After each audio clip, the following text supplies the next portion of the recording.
विशाल हूं और ये कहानी मैंने खुद जी है। मैं पेशे से एक सॉफ्टवेयर इंजीनियर हूं।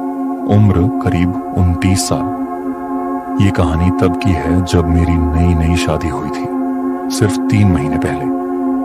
मैं और मेरी वाइफ नीहा बेंगलुरु में रहते थे, एक छोटे से 1 BHK फ्लैट में। बहुत दिनों से सोच रहा था कि थोड़ा बड़ा घर ले लूं, बेहतर एरिया, थोड़ा शांत, थका देने वाली नौकरी के बाद एक सुकून का कोना। एक दिन OLX पर एक पुराना बंगला दिखा, हाउस नंबर 27 JP नगर। तस्वीरों में कुछ खास नहीं, लेकिन किराया बहुत कम था। अर्स 12,000 महीने का। इस एरिया में तो नामुमकिन सा रेट था। मैंने सोचा सस्ते का चक्कर हो सकता है, लेकिन देख लेते हैं। अगले ही दिन मैं और नीहा उस घर को देखने गए। दरवाजा एक अधेड़ उम्र का आदमी खोलता है। नाम बताया, रमेश त्रिपाठी।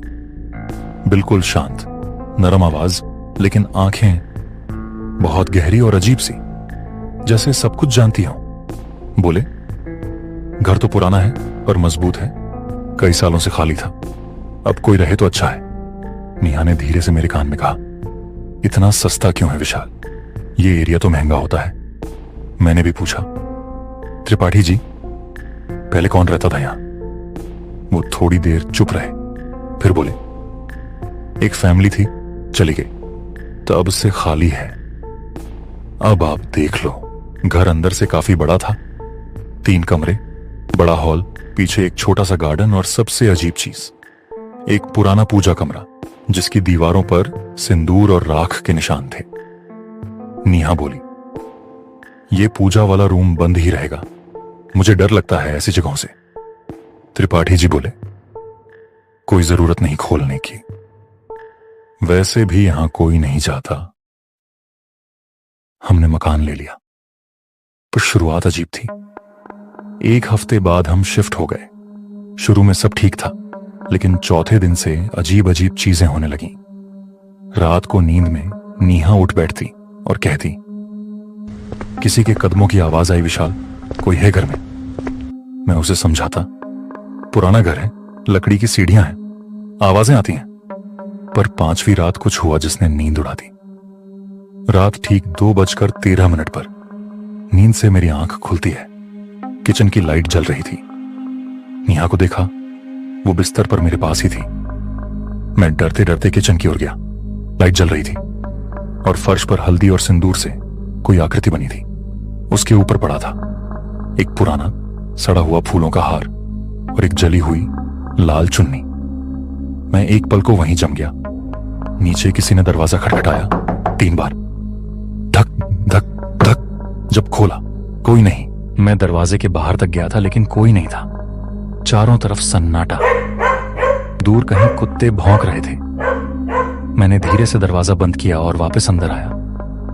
नीहा अब भी सो रही थी, लेकिन उसका चेहरा अजीब लग रहा था, जैसे किसी बुरे सपने में हो। मैंने हिलाया तो वो चौंक के उठ गई। क्यों हिला रहे हो मुझे विशाल? सपना देख रही थी मैं। कोई औरत थी, लाल साड़ी में, मुझे घूर रही थी कमरे के कोने से। उसकी आवाज कांप रही थी, माथे पर पसीना और आंखों में डर था। मैंने उसे ढाढ़स बंधाया। सिर्फ सपना था, कुछ नहीं होता, मैं यहीं हूं। लेकिन मेरे दिमाग में सिर्फ एक चीज घूम रही थी, वो सिंदूर और हल्दी से बनी आकृति कौन बना गया? लेकिन अगली रातों में हालात और बिगड़ते गए। कभी घर के कोनों से बुदबुदाने की आवाजें आती, कभी नीहा एकदम चुप बैठी मिलती, आंखें खोली मगर देख कुछ नहीं रही। एक दिन उसने खुद से अपने हाथ पर नाखून से खरोंच मार ली। मैं डर चुका था। मैंने सोचा किसी पंडित को बुलाता हूं। मैं पंडितों, बाबाओं, यहां तक कि एक मौलवी से भी मिला। कुछ घर में आए, देखा और चुपचाप चले गए। एक ने कहा, बेटा, ये हमारे बस की बात नहीं, ये सिर्फ आत्मा नहीं है, ये कुछ और है। मैंने पूछा, कुछ और मतलब? उन्होंने बस इतना कहा, कभी किसी ने शैतान को बुलाने की कोशिश की थी इस घर में और गलती हो गई। एक पंडित जी ने कहा, मैं किसी को जानता हूं, लड़का है, 17 साल का, नाम शिवा, उतारा वगैरह नहीं करता, पर उस पर बजरंग बली की छाया है, उसकी पूजा सच्ची है। मैंने पूछा, वो आएगा। अगर तुम खुद जाकर उसे समझाओ तो शायद आ जाए। मैं उसी दिन पहुंचा उस गांव के पास जहां शिवा रहता था। साधारण कपड़े, आंखों में गहराई, शांति, पर कोई बनावटी ढोंग नहीं। मैंने अपनी कहानी सुनाई। वो चुप रहा, फिर बस इतना कहा, 3 दिन लगेंगे, कुछ मत पूछना और मेरी बातों का पालन करना। वो मेरे साथ आया, पूजा रूम में गया और घंटों बैठा रहा, कुछ नहीं बोला। दूसरे दिन उसने नेहा को बुलाया, अपने सामने बिठाया और सिर्फ देखा। नेहा कुछ नहीं बोली, मगर उसकी आंखों में हलचल थी। तीसरे दिन पूरे घर का माहौल बदलने लगा। जो अजीबपन था वो कम होता गया। नेहा सामान्य होने लगी, घर शांत लगने लगा। शिवा बोला, अब सब ठीक है, लेकिन एक चीज याद रखो। उसने एक लिस्ट दी, कुछ पूजन सामग्री, कुछ पुराने टोटकों की चीजें, सिंदूर, नींबू, लोहा, पीली चुन्नी जैसी चीजें, और कहा हर अमावस्या को इसे बहते पानी में प्रवाहित करना, लगातार 11 महीने, नहीं तो जो बंद है फिर जाग जाएगा। मैंने सिर हिलाया। नेहा की जान बच गई थी।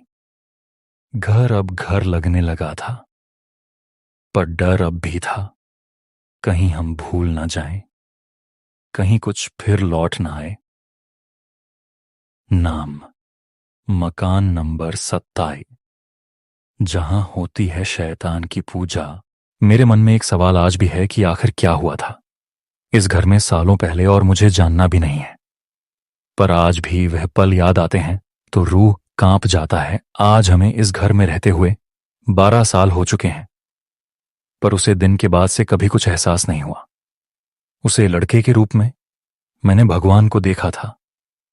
उसने ना कोई पैसे लिए, ना कोई सामान मंगवाया, बस 3 दिन इस घर में रुका और सारी समस्या अपने साथ ले गया। मैं बाद में उसे लड़से से और उसे पंडित जी से मिलने की बहुत कोशिश की, पर दोनों में से किसी का कुछ पता नहीं चला। अगर आपको ये कहानी पसंद आई तो डर का सफर चैनल को जरूर सब्सक्राइब करें, वीडियो को लाइक करें और नीचे कमेंट में जरूर बताएं कि मकान नंबर 37 की कहानी ने आपको कितना डराया। आपके एक एक कमेंट से हमें और भी सच्ची और सिहरन भरी कहानियां लाने का हौसला मिलता है। और अब अगली कहानी की बस एक झलक। वो पीजी जहां हर किराएदार सिर्फ 2 हफ्ते टिकता था।